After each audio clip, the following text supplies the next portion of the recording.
The Egg Spy, the youngest spy in intelligence history. Saleh's story is one of the strangest and most fascinating tales in Egyptian intelligence history. It blends innocence with heroism, the cunning of Egyptian intelligence with the simplicity of a child who had not yet reached the age of 12. Illiterate and raised as a shepherd and small egg seller in the Sinai desert, he became the youngest spy in the world, playing a role in paving the way for the victory of October 1973.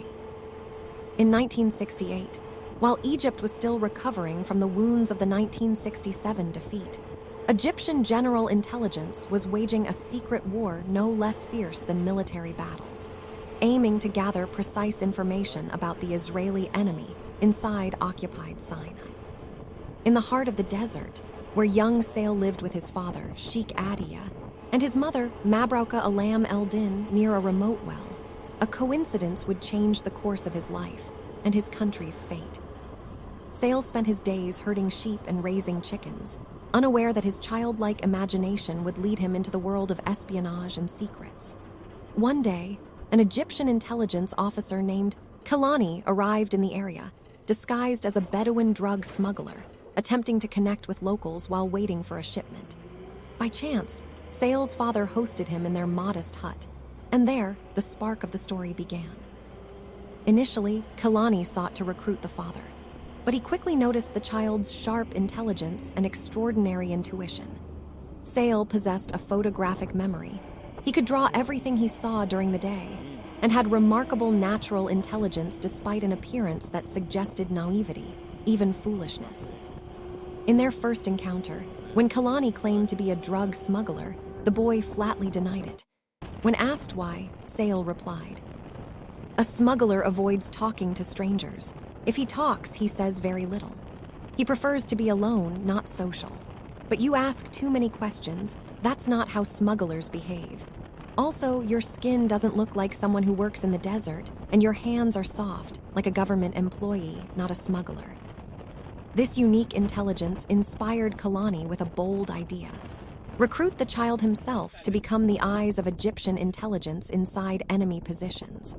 With some training and precise instructions, Saleh transformed into a courier of valuable secrets without arousing suspicion. The plan was both simple and brilliant. The boy would sell eggs, only 6 per day, to occupation soldiers at their posts. This allowed him to gain their trust and move freely. Gradually, Saleh formed friendships with the soldiers and became a welcomed guest at observation points.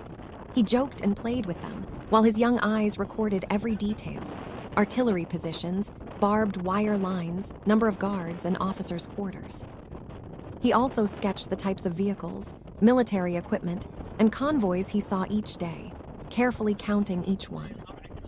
In just 4 months, Saleh provided intelligence more valuable than what advanced espionage technology could gather at the time. He identified gaps in minefields, locations of heavy weapons, water tanks, and command centers. Egyptian intelligence relied heavily on his accurate reports to prepare battlefield strategies for the coming war. In September 1973, he was assigned the most dangerous mission of his life: planting small listening devices inside Israeli command sites. Despite the immense risk, Saleh insisted on carrying out the mission himself. He returned safely, having successfully installed the devices without being detected.